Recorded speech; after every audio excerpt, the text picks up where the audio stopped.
모든 것이 무너져 내리던 그의 여름밤을 기억합니다. 차가운 빗줄기가 온몸을 적시고 자식이라는 이름의 칼날이 어머니의 가슴바닥을 헤집어 놓던 그 처절한 순간을요. 제발 좀 가라고! 엄마한테 나는 이 썩은 비린내가 내 인생을 망치고 있다고! 그 모진 말 한마디를 유산처럼 남기고 떠났던 딸이 20년이라는 긴 세월의 강을 건너 다시 돌아왔습니다. 이제는 낡은 앞치마 대신 수천만 원짜리 외제 차를 타고 생선 가시처럼 거칠던 손마디 대신 보석이 박힌 손가락을 뽐내며 말입니다. 하지만 세상은 그녀의 성공을 축복하기보다 더 큰 비극의 소용돌이를 준비하고 있었습니다. 가장 높은 곳에서 추락할 때 우리는 비로소 우리를 지탱해주던 가장 낮은 곳의 냄새를 기억하게 됩니다. 그토록 지우고 싶었던 어머니의 비린내는 정말 악취였을까요? 아니면 우리를 살게 한 생명의 향기였을까요? 지금 세상에서 가장 아프고도 찬란한 모녀의 이야기가 시작됩니다. 서울 강남의 한복판. 대한민국에서 가장 잘 나간다는 푸드 디렉터 강서윤의 스튜디오는 오늘도 화려한 파티가 한창입니다. 그녀는 마치 태어날 때부터 다이아몬드 수저를 입에 물고 태어난 사람처럼 우아하게 미소 짓고 있었죠. 하지만 그 완벽한 가면 뒤에는 누구에게도 들키고 싶지 않은 처절한 과거가 숨겨져 있었습니다. 음식에 촌스러운 냄새가 섞이면 그건 쓰레기예요. 완벽한 연출만이 가치를 만드는 법이죠. 그녀의 어시스턴트 오 실장은 서윤의 눈치를 살피며 비굴한 웃음을 짓습니다. 하지만 오 실장의 눈빛 속엔 서윤이 쌓아 올린 이 견고한 성벽을 한순간에 무너뜨릴 독이 서려 있었죠. 서윤은 꿈에도 몰랐습니다. 자신이 가장 믿었던 사람의 손에 의해 자신의 인생이 통째로 복사되어 시중에 팔려나가고 있다는 사실을 말입니다. 파티가 절정에 달했을 무렵 서윤의 휴대폰이 미친 듯이 울려댑니다. 인터넷 포털 사이트 메인에 강서윤 디렉터, 대기업 레시피 표절 의혹이라는 자극적인 제목이 도배되기 시작한 겁니다. 그것은 서윤이 밤을 새우며 만든 디자인과 레시피들이었습니다. 한순간에 그녀는 업계의 아이콘에서 파렴치한 도둑으로 몰리게 되었습니다. 같은 시간 남해의 작은 포구 시장, 낡은 고무장화를 신고 시뻘건 숯불 앞에서 곰장어를 굽는 여인이 있습니다. 바로 서윤의 생모 박점례 여사입니다. 그녀의 손등은 수십 년간 불과 기름에 대어 흉터투성이었고 옷에는 아무리 빨아도 가시지 않는 눅눅한 생선 비린내가 배어 있었죠.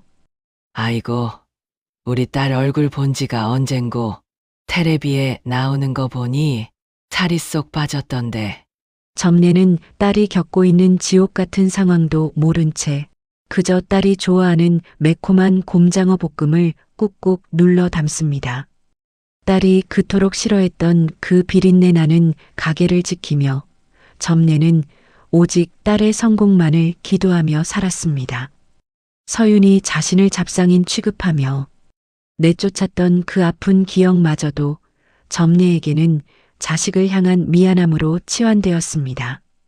스캔들이 터진 후 서윤의 화려한 스튜디오는 빚쟁이들과 기자들로 아수라장이 되었습니다.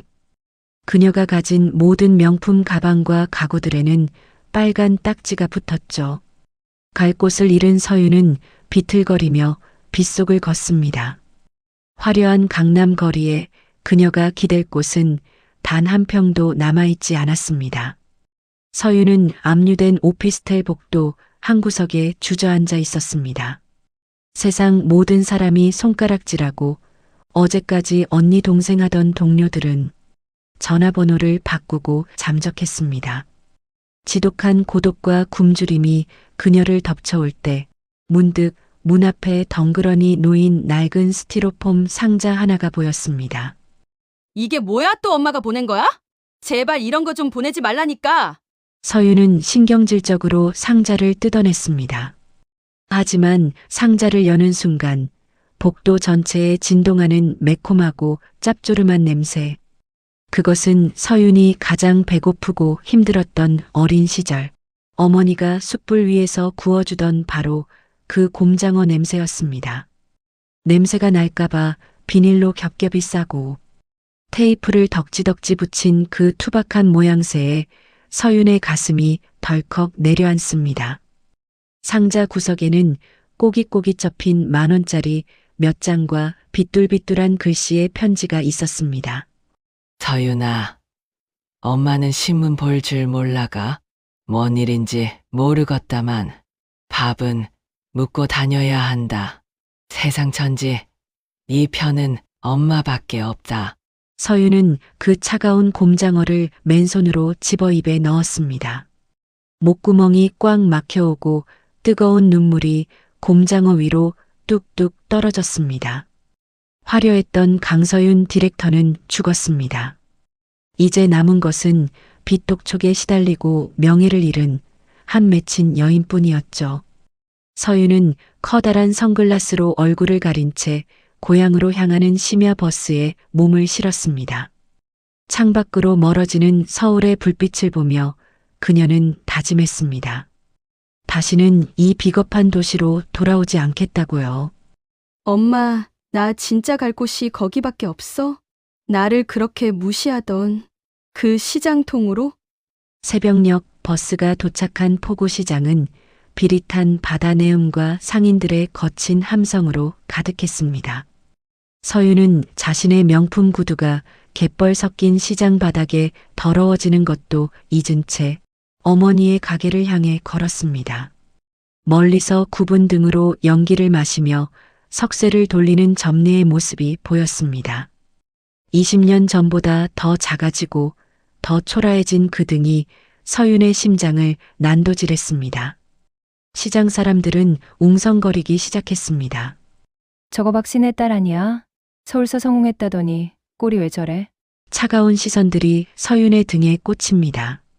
하지만 점례는 딸을 보자마자 들고 있던 집게를 내던지고 달려나왔습니다.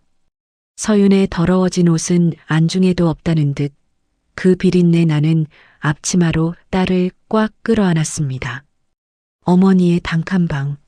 서울의 펜트하우스와 비교하면 초라하기 짝이 없는 공간이었지만 그곳에는 지독하게 따뜻한 온기가 흐르고 있었습니다. 서윤은 어머니가 차려준 소박한 밥상을 마주하고 앉았습니다. 고향의 짭조름한 된장찌개와 갈치조림. 점례는 딸의 밥 위에 생선살을 정성스레 발라 올려주었습니다.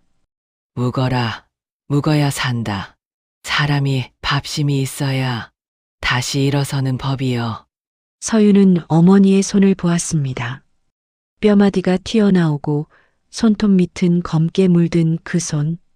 서윤이 그토록 혐오하고 숨기고 싶어 했던 그 손이 사실은 자신을 유학 보내고 강남의 스튜디오를 차려주기 위해 시장 바닥에서 40년간 곰장어를 뒤집어온 기적의 손이었다는 것을 이제야 깨달았습니다.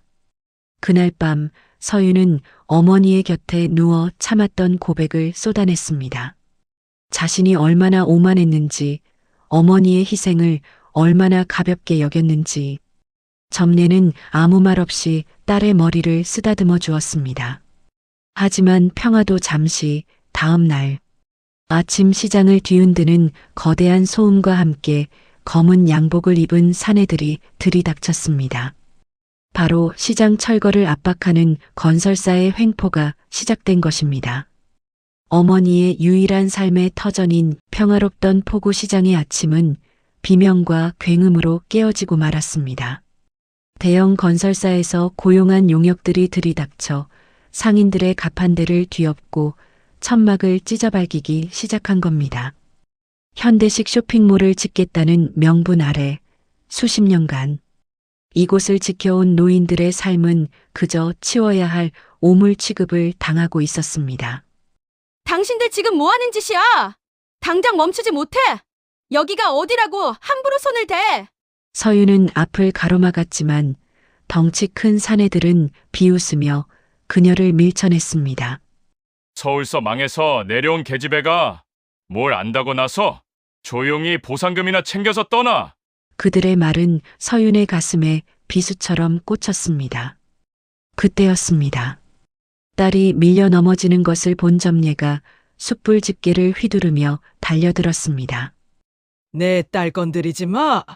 이 나쁜 놈들아. 점례의 절규는 공허하게 울려 퍼졌습니다. 용역들의 거친 손길에 점례는 차가운 시멘트 바닥 위로 내동댕이 쳐졌습니다. 평생을 비바람 맞으며 버텨온 그 가녀린 몸이 바닥에 부딪히는 순간 서윤의 눈앞이 하얗게 번졌습니다. 어머니의 손등에서 흐르는 붉은 피가 시장 바닥의 생선 비늘과 섞여 기괴하게 빛나고 있었습니다. 응급실의 하얀 조명 아래 산소호흡기를 낀 점례의 모습은 마치 금방이라도 꺼질 듯한 촛불 같았습니다. 의사는 과로와 영양실조 그리고 추락으로 인한 충격이 겹쳐 고비를 넘겨야 한다고 말했습니다. 서윤은 어머니의 굳은 살 박힌 손을 잡고 하염없이 눈물을 흘렸습니다. 자신이 서울에서 화려한 조명을 받을 때 어머니는 이 거친 손으로 매일 연기를 마시며 자신을 지탱해왔다는 사실이 뼈를 깎는 고통으로 다가왔습니다. 엄마 미안해. 내가 잘못했어. 제발 눈 좀 떠봐. 나 이제 엄마 손 안 부끄러워. 엄마 냄새가 제일 좋아. 서윤은 병원 복도 벤치에 앉아 자신의 손을 내려다보았습니다. 푸드 디렉터로서 가졌던 화려한 기술들, 대중의 마음을 사로잡았던 감각적인 디자인들. 그녀는 깨달았습니다. 그 모든 재능은 남의 눈을 즐겁게 하기 위해서가 아니라 바로 지금 어머니의 삶을 증명하기 위해 쓰여야 한다는 것을요. 서윤은 가방 속에서 낡은 수첩과 펜을 꺼냈습니다. 그리고 시장 전체를 살릴 거대한 프로젝트를 그리기 시작했습니다. 이건 단순한 시장이 아니야. 우리 어머니들의 인생이고 대한민국을 키워낸 눈물이야. 서윤의 눈빛에 예전의 차가운 욕망 대신 뜨거운 사명감이 불타오르기 시작했습니다. 몸을 추스른 서윤은 시장으로 돌아왔습니다. 그녀는 상인들을 설득하기 시작했죠. 어르신들 도망치지 마세요. 우리가 가진 이 낡은 것들이 세상에서 가장 아름다운 보석이라는 걸 제가 증명해 보일게요. 서윤은 자신의 SNS 계정을 다시 열었습니다. 표절 논란으로 욕설만 가득했던 그곳에 그녀는 어머니들의 굽은 손 사진을 올리기 시작했습니다. 이 손가락은 자식을 대학 보낸 훈장입니다. 이 비린내는 가족을 먹여 살린 가장 고귀한 향기입니다. 서윤의 진심 어린 글과 감각적인 사진들은 순식간에 수만 개의 공유를 타고 퍼져나갔습니다. 사람들은 대형마트의 차가운 바코드 대신 사람 냄새 나는 시장의 온기에 반응했습니다. 서윤은 시장의 낡은 벽면을 상인들의 인생 이야기가 담긴 거대한 갤러리로 바꾸었고 어머니의 곰장어를 세련된 도시락 패키지로 디자인하여 바다의 정원이라는 브랜드를 런칭했습니다. 전국에서 젊은이들이 몰려들기 시작했습니다. 엄마 손맛이 담긴 곰장어 먹으러 왔어요. 벽화 앞에서 사진 찍으러 왔어요. 폐허가 될 뻔했던 시장은 이제 대한민국에서 가장 힙한 문화 공간으로 재탄생했습니다. 철거를 압박하던 건설사는 당황했습니다. 전 국민적인 지지를 받는 이 시장을 함부로 허물 수 없게 된 것이죠. 시장이 유명해지자 서울에서 서윤을 배신했던 오 실장이 다시 나타났습니다. 이번엔 건설사 측의 컨설턴트라는 명함을 들고 말이죠. 오 실장은 비열한 웃음을 지으며 서윤을 협박했습니다. 강서윤, 내 과거 스캔들 다시 터뜨리면 이 시장 이미지 한순간에 박살나. 조용히 돈 받고 떠나지? 오 실장, 내가 착각하는 게 하나 있어. 예전에 나는 잃을 게 무서워 도망쳤지만 지금의 나는 지켜야 할 게 있어서 절대 안 물러서. 서윤은 이미 준비하고 있었습니다. 오 실장이 레시피를 빼돌려 대기업에 팔아넘겼던 증거 영상과 녹취록을 전광판에 공개해버린 겁니다. 시장의 수많은 인파 앞에서 오 실장의 비리가 낱낱이 드러났습니다. 경찰이 들이닥치고 건설사는 사회적 지탄을 견디지 못해 시장 부지 매입 계획을 공식 철회했습니다. 시장은 승리했습니다. 자본의 논리가 아닌 사람의 진심이 이뤄낸 기적이었습니다.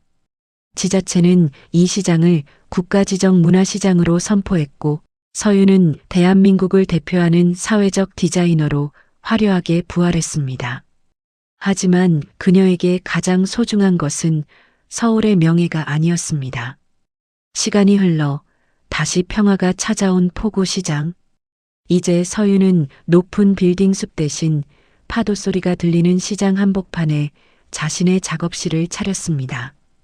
그녀의 손은 이제 더 이상 매끄럽지 않습니다. 어머니와 함께 생선을 다듬고 상인들과 막걸리 한 잔을 나누며 생긴 훈장 같은 굳은 살이 박여 있죠. 서윤아, 욕봤다. 내 딸이 정말 큰일 해냈어. 나는 이제 죽어도 여한이 없다. 휠체어에서 일어나 천천히 시장 골목을 걷는 점례의 얼굴엔 평생의 고단함이 씻겨 내려간 듯 인자한 미소가 번집니다. 서윤은 그런 어머니의 어깨를 감싸 안았습니다. 예전에는 그토록 끔찍했던 생선 비린내가 이제는 세상에서 가장 고소하고 정겨운 향기로 다가옵니다. 그것은 치열하게 살아온 인생의 향기이자 서로를 깊이 사랑하는 마음이 빚어낸 천상의 향기였습니다. 여러분, 혹시 지금 당신 곁에 있는 누군가의 손이 너무 거칠어 보이지는 않나요? 그분의 옷에서 나는 냄새가 부끄러워 고개를 돌리고 계시지는 않습니까? 그 투박한 손마디가 바로 당신의 오늘을 만든 가장 위대한 기적이었음을 잊지 마십시오. 상처 입은 흉터 위에 가장 아름다운 꽃을 피울 수 있는 사람은 오직 당신뿐입니다. 지금까지 시청해주신 여러분, 당신의 인생에도 향기로운 꽃이 활짝 피어나길 진심으로 응원합니다. 서윤과 점례의 이야기는 여기서 끝이 나지만 우리 어머니들의 위대한 사랑은 지금도 계속되고 있습니다. 오늘 이 사연이 여러분의 가슴속에 잊고 지냈던 부모님의 손을 떠올리게 했다면 지금 바로 안부 전화 한 통 드려보는 건 어떨까요? 감사합니다.